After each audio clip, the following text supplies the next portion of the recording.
কিয়ামতের ময়দানে লক্ষ কোটি কোটি মানুষ যখন আল্লাহ রাব্বুল আলামিনের সামনে হিসাবের জন্য দাঁড়িয়ে যাবে, ওই সময় আল্লাহ রাব্বুল আলামিন সর্বপ্রথম 3 দল মানুষের বিচার আল্লাহ শুরু করবে। যেরকম কয় দল?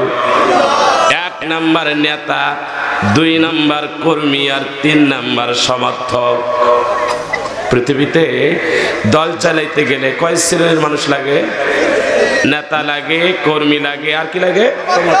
এই 3 শ্রেণীর মানুষ ছাড়া করে দল কি চলবো? আল্লাহ পাক কিয়ামতের ময়দানে কর্মী আর সমর্থকের দিকে তাকিয়ে বলবে, কর্মীরা, তোমার নেতা জীবনে এক ওয়াক্ত নামাজ পড়ে নাই, রোজা রাখে নাই, শরীয়তের বিধানগুলা পালন করে নাই, 1 কাপ চায়ের বিনিময়ে 100 টাকার বিনিময়ে ওই নেতার চরিত্র কেন ফুলের সাথে তুলনা করছিলা? জবাব না দেওয়া পর্যন্ত জান্নাতে যাওয়া যাবে। ওই সময় কর্মী আর সমর্থক নেতার দিকে তাকায় বলবে, নেতাজি, দুনিয়ায় তোমার প্রশংসা করার কারণে, তোমার পক্ষে স্লোগান দেওয়ার কারণে কিয়ামতের কঠিন মুসিবতের সময় আল্লাহ রাব্বুল আলামিনের কাছে জবাব দিতে হচ্ছে। মেহেরবানি করে আমাদের সম্পর্কে আল্লাহর কাছে কিছু বলো। কার কাছে? বলতে পারবে তো? নেতা তখন বলবে, কর্মীরা, দুনিয়ায় তো খামাখায় আমার প্রশংসা করো নাই, এমনি এমনি আমার স্লোগান দাও নাই, 1 কাপ চায়ের বিনিময়ে 100 টাকার বিনিময়ে তুমি আমার পক্ষে স্লোগান দিয়েছিলা। সুতরাং কিয়ামতের কঠিন মুসিবতের সময় তোমার অবস্থা যেরকম আমার অবস্থাও। ওয়া আকবালা বা'দুহুম আলা বা'দি ইয়াতাসাআলুন। আল্লাহ পাক কোরআনে 23 নাম্বার পারা, যেরকম কয় নাম্বার? 23 নাম্বার পারা, 5 নাম্বার রুকু, 37 নাম্বার সূরা সাফফাতের 27 নাম্বার আয়াত। জোরে বলেন কয় নাম্বার? আল্লাহ পাক বলেন, ওই কিয়ামতের কঠিন মুসিবতের সময় নেতা, কর্মী আর সমর্থক 3 দলের ভিতরে তখন গন্ডগোল শুরু হয়ে যাবে। কি শুরু হবে?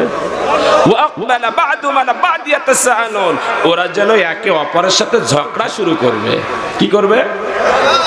আল্লাহ পাক বলবে, বান্দারে, দুনিয়ায় তোমার ক্ষমতা ছিল, দুনিয়ায় তোমার অর্থ ছিল, অন্যায় ভাবে মানুষের গালে থাপ্পড় মেরেছ, মানুষের ঘর বাড়িগুলা জ্বালিয়ে দিয়েছ, অন্যায় ভাবে মানুষকে পাখির মতো গুলি করে হত্যা করেছ, কিন্তু কিয়ামতের ময়দানে মস্তানি করার কোনো জায়গা।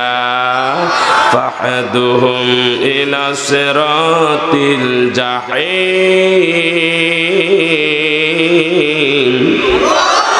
আল্লাহ পাক ওই কিয়ামতের কঠিন মুসিবতের সময় আযাবের ফেরেশতাদেরকে বলবে, ফেরেশতারা, এই নেতা, কর্মী আর সমর্থক 3 দলকে একসাথে করে জাহান্নামের ভিতরে ঢুকায়া দাও।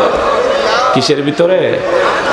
এজন্য যার তার প্রশংসা করা যাবে, অথচ রাসূলের প্রশংসা করলে, রাসূলের উপরে দুরূদ শরীফ পড়লে লাভ হবে না লোকসান হবে? আরো জোরে বলেন।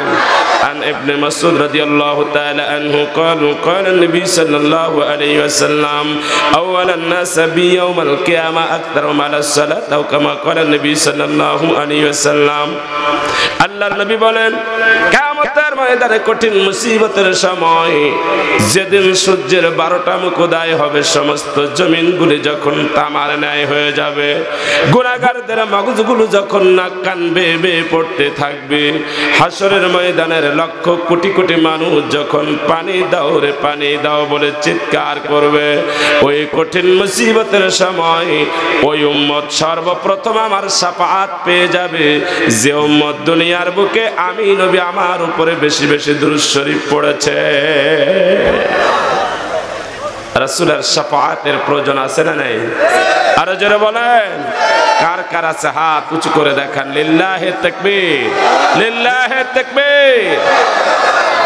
আমরা যত বড় মুহাদ্দিস আর মুফতি দাবি করি না কেন, রাসূলের সুপারিশ ছাড়া জান্নাত পাওয়া যাবে? আর আল্লাহ রাসূল বলছে, কিয়ামতের ময়দানে সর্বপ্রথম ওই উম্মত আমার শাফাআত পেয়ে যাবে, যে উম্মত দুনিয়ার বুকে আমি নবী আমার উপরে বেশি বেশি দুরূদ শরীফ পড়েছে।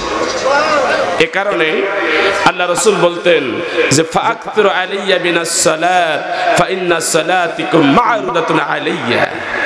সাহাবীরা, আমি যখন তোমাদের মাঝে থাকবো না তখন তোমরা বেশি বেশি আমার উপরে দুরূদ শরীফ পড়বা।